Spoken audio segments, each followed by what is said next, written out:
Olá a todos, sejam bem-vindos a mais uma videoaula aqui do canal Literatura Fora da Escola. Está no ar. Eu sou o professor Lucas Limberti e hoje nós vamos falar de um tema da maior importância, ou seja, nós vamos falar do trovadorismo. O trovadorismo é importante por quê? Porque ele é a primeira escola literária, né, onde tudo começou no que diz respeito à língua portuguesa. Para qualquer escola literária, para qualquer autor, artista que você vai estudar em literatura, é de suma importância que você conheça então o começo, né? Qual foi a primeira escola literária, onde tudo começou. Bom, para isso é importante a gente pensar em duas perspectivas. De um lado, a importância, essa dita anteriormente, e de outro, como é que esse conteúdo aparece aí nos principais vestibulares, tudo bem? Vocês vão perceber que é super simples. Se você prestar atenção aí na nossa videoaula aqui, tenho certeza que você vai mandar muito bem nos vestibulares.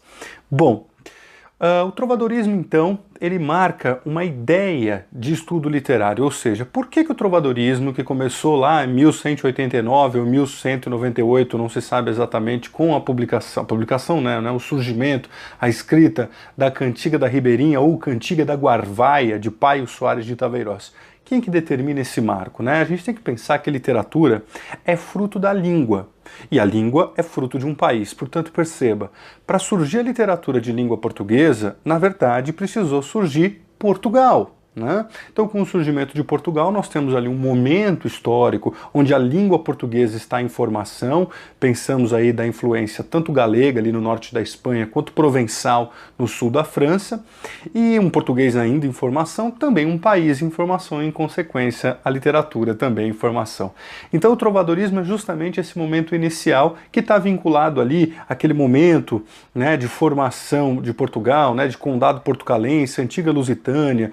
Depois da morte de Carlos Magno, nós temos ali uma reorganização das terras na Península Ibérica, então a formação do feudalismo. Entender o feudalismo é importante também para entender um pouco da tradição oral, ou seja, as cantigas que se escreviam no trovadorismo. Não é pensar que a Idade Média, esse período que se passa o trovadorismo, marca um momento teocêntrico, né? Lembra, o teocentrismo é quando Deus está no centro de tudo, todo o pensamento. Havia então ali na Idade Média um projeto de poder que estava vinculado à associação do clero com a nobreza, especialmente com a figura do senhor feudal. Então o clero dava para o rei, né, para o senhor feudal, o poder secular. Lembrar que secular vem do latim seculares, que significa mundano, e o rei dominava o mundo. Bom, o que é importante na literatura a gente entender dessa lógica feudal para pensar como é que se dá a produção de literatura, né? Pensamos o seguinte: as castas nessa época são imóveis, portanto nós temos uma orientação hierárquica da formação social da época. Então, por exemplo, tinha Deus lá no topo de tudo, abaixo de Deus o clero, depois do clero o senhor feudal, depois do senhor feudal os nobres, depois os cavaleiros, os livres, os camponeses e os escravos. Ou seja, eram castas imóveis. Então, se o sujeito nasceu nobre, ele vai morrer nobre; se ele nasceu escravo, ele vai morrer escravo. Essa estrutura de castas imóveis também está vinculada a outra perspectiva social, que é a questão do escambo. Então no feudalismo você tinha essa coisa de que não havia moeda, portanto não havia também o acúmulo e, em consequência disso, a ascensão social. Ou seja, as pessoas trocavam, né? Então um produzia um determinado tipo de matéria-prima, sei lá, alguém plantava alface, outro plantava tomate, os dois comiam saladinha de alface e tomate, porque era a sociedade do escambo. E em função disso nós vamos ter algumas consequências literárias. Bom, vamos pensar o seguinte: todo o conhecimento, todo mundo racional estava na mão da igreja. A igreja, inclusive, né, o clero traduzia alguns textos para o latim justamente para dificultar o acesso das pessoas. E esse mundo teocêntrico, perceba, é oposto ao que vai acontecer futuramente no Renascimento, que é um mundo antropocêntrico. Em outras palavras, Deus como centro de tudo faz com que o pensamento racional não se desenvolva. Na prática, gente, é o seguinte: as pessoas não sabiam ler e escrever. E aí a gente pensa o seguinte: puxa, se as pessoas não sabem ler e escrever, como é que temos literatura? Por intermédio das cantigas. Ou seja, é o que a gente vai chamar de tradição oral. Tradição oral é uma formulazinha, né? É a soma de poema mais música igual a cantiga. E as cantigas, elas vão aparecer, claro, com português ainda diferente. Você vai perceber que quando você lê um poema trovadoresco, parece que a gente está falando outra língua. Porque o português estava a língua portuguesa estava em formação e a literatura também, tudo bem? Tal qual o país, né? Claro. Então, uma das grandes questões aí é justamente classificar essas cantigas. Isso é um dado importante, né? Então você vai ler a cantiga, normalmente pensando até em questão do vestibular, ele pede lá para você classificar se ela é lírica ou satírica, se for lírica de amor ou de amigo, se for satírica de escárnio ou maldizer. Nós vamos dar uma lida nessas cantigas, vocês vão perceber que não é assim tão difícil se a gente observar as dicas aqui, mas acho que vale mencionar também que ao final, né, você tem na Baixa Idade Média o surgimento também das novelas de cavalaria, que eram textos prosaicos organizados aí em ciclos e que representavam a figura de um herói que lutava nas cruzadas em defesa dos ideais feudais, né? Aquela coisa da espada e da cruz. Pensar no ciclo arturiano vinculado às novelas de cavalaria do Rei Arthur e os Cavaleiros da Távola Redonda, todo mundo conhece bem. Pensar no ciclo clássico de Alexandre o Grande e no ciclo carolíngio aí com Carlos Magno, né? É importante pensar que esses imperadores, eles eram de um período anterior à Idade Média, né? E eles eram pintados como se fossem cavaleiros medievais, aliás, e essa é uma prática medieval interessante, inclusive nas iluminuras, né? Se você pegar as iluminuras medievais, você tem, bom, do ponto de vista técnico, pouca noção de tridimensionalidade e tal, e as cores muito simples, pensar que era o dourado, azul e vermelho, mas é interessante que, do ponto de vista teocêntrico, Jesus aparece muito, as cenas bíblicas, né, a questão sacra, e Jesus é meio que projetado, desde o Calvário, a crucificação, para uma ambientação, seja arquitetônica, seja de vestuário medieval. Então isso é uma questão aí também do trovadorismo. Bom, vamos para a classificação agora, todo mundo está aguardando ansiosamente para as grandes dicas. Se aparecer alguma questão no vestibular vinculada à classificação de cantigas, vamos começar então com as líricas e depois vamos para as satíricas. Para ilustrar bem o que eu vou explicar para vocês, eu escolhi um livro que se chama O Caminho Poético de Santiago. É muito bacana esse livro, muito interessante para quem está estudando a literatura trovadoresca, tudo bem? Então ele vai falar aqui da lírica galego-portuguesa, escrita pela Yara Frateschi Vieira, pela Maria Isabel Moran Cabanas e pelo José Antônio Souto Cabo. E eu escolhi 4 poemas, um de cada tipo aqui, para a gente ler e, claro, entender um pouquinho. Então prestem atenção. A primeira cantiga que nós vamos ler vai ser uma cantiga lírica de amor. Lembrar que as cantigas líricas são separadas em amor e amigo. A cantiga lírica é sempre um homem que fala com uma mulher, um eu lírico masculino. Lembrar que nessa época só os homens escreviam as cantigas, tá certo? As mulheres, infelizmente, aí na Idade Média tinham um papel pormenorizado. E as cantigas líricas de amor tem sempre um homem que sofre por uma mulher de uma casta superior e esse amor vai ser proibido. Uma dica é prestar atenção que nós temos uma palavrinha comum de 2 gêneros, que é senhor. Portanto, fremosa senhor, formosa senhora, minha senhora, nesse sentido. A palavra coita vai aparecer bastante, ou seja, a ideia de coita aqui significa sofrimento, a coita d'amor, o sofrimento de amor, tudo bem? Vamos para a leitura então. Eu escolhi, não por acaso, a Cantiga da Guarvaia, também chamada de Cantiga da Ribeirinha, aquela que eu falei, que é o primeiro documento que dá início à literatura de língua portuguesa, tudo bem? Vamos fazer a leitura aqui então.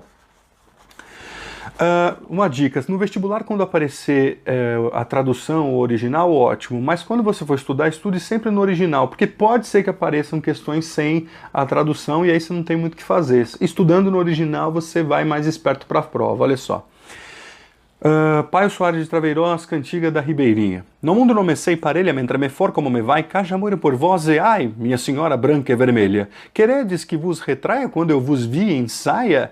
Mal dia me levantei que vos então não vi fé. E, minha senhora, desde aquele dia me foi muito mal de ai, e vós, filha de Dom Paio Muniz, e bem vos semelha da ver eu por vós guarvaia, pois eu, minha senhora da alfaia, nunca de vós houve nem ei valia dua correia. Bom, no primeiro momento você fala, meu, que língua é essa que o cara está falando? De fato, você vai perceber um português em formação aqui com essa influência galega, mas Se você prestar atenção, tiver um olhar atento, você consegue mandar bem na prova. Então, por exemplo, ele utiliza interjeições, né? No mundo não me sei pare... Caja moiro por vós e ai. Então, essa interjeição do a. Eu morro por você, percebe? Então, essa ideia de eu estou sofrendo de amor e você, por acaso, é uma mulher. Se for uma mulher, automaticamente, que ele se dirige, portanto, à ideia do vocativo, quem está enunciando é um homem. Então ele fala, e minha senhor, entre vírgulas, né, um vocativo, e depois fala, a filha de Dom Pai Muniz, ou seja, ela é filha de um sujeito da nobreza, o que pressupõe que ele é um sujeito de uma enunciação de classe inferior, e por isso esse amor não vai acontecer. Tudo bem? Então seria essa a cantiga lírica de amor. Vamos para a cantiga lírica de amigo, tá? Cantiga lírica de amigo, vamos lá. Essa cantiga é do Aires Nunes, um escritor muito importante, conhecido, um sujeito que tem uma fala reconhecida na Idade Média. Olha só. Bailemos nós já todas três, ai amigas, só aquestas avelaneiras floridas, a quem for velida como nós velidas, se amigo amar. Só aquestas avelaneiras floridas verrá bailar. Bailemos nós já todas três, ai irmãs, só com esta ramo desta avelana, a quem for louçana como nós, louçanas, se amigo amar, só que este ramo desta avelanas verrá bailar. Por Deus, ai amigas, mentral no fazemos, só que este ramo frolido bailemos, e quem bem parecer como nós parecemos, se amigo amar, só que este ramo, só o que nós bailemos, verrá bailar. Perceba, a cantiga de amiga, então, ela sempre chama um amigo. O vocativo é um amigo, automaticamente você sabe que é uma mulher que está falando, logo uma cantiga lírica de amigo. O sofrimento aqui é um pouco diferente, vocês vão perceber que não é de um amor que não pode acontecer, ao contrário, é um amor que já aconteceu, pressupõe experiência vivida, portanto, saudade. Outra coisa que vocês vão perceber também é a repetição. Cantigas líricas de amigo, elas são muito repetitivas, então você tem sempre os termos anafóricos, muito refrão, não que a cantiga de amigo não tenha, mas aqui você tem bastante refrão e tal, né? A anáfora, verrá bailar, verrá bailar, verrá bailar todas as vezes. Uma dica importante é que as cantigas líricas de amigo, elas podem ter uma classificação interna, tá? Pensamos que elas podem ser barcarolas ou marítimas quando falarem dos elementos do mar, de bailia, como é o caso dessa, pressuposto de bailes, festas, podem ser de romaria, quando se tratar de procissão, elementos vinculados a missas, né, religiosidade. Alvas, quando falarem do amanhecer, a ideia de uma metáfora de que se eu não encontrei o meu amado hoje, vou encontrar amanhã. E pastoris também, né? Onde elas vão falar do ambiente natural, a natureza, enfim. Pastoris também podem ser chamados de pastorelas, né? Então, pastorelas, barcarolas ou marítimas, alvas, romaria e bailia. Dicas importantes aí para vocês, tá? Então pensar que a cantiga lírica de amigo ela é sempre repetitiva, tem sempre elementos paralelísticos, conhecida pelo aspecto mais popular e aí, enfim, sempre quem está falando é uma mulher, tá? Que sofre por um homem que sumiu, desapareceu, morreu, foi para a guerra, enfim, ela está sempre em busca desse sujeito. Bom, essas são alíricas. As satíricas, elas estão tirando sarro, elas são críticas. Você vai perceber que a de escárnio ela é sempre indireta e a de maldizer é sempre direta. A de escárnio, a indireta, ao meu ver, ela é mais complicada de entender, porque você vai ter que perceber o que foi dito de maneira indireta, né? Então, sei lá, se eu falo assim, você é feio, isso é direto. Agora, se eu falar assim, você é desprovido de beleza, eu estou sendo indireto. Então você vai ter que perceber que eu te chamei de feio. Essa é a ideia. Mas você é bonito, fica tranquilo, tenho certeza que você é lindo, quem está me assistindo e vai passar no vestibular. Beleza? Vamos ler uma cantiga lírica, então, de escárnio, que vai dizer alguma coisa indiretamente. Então perceba.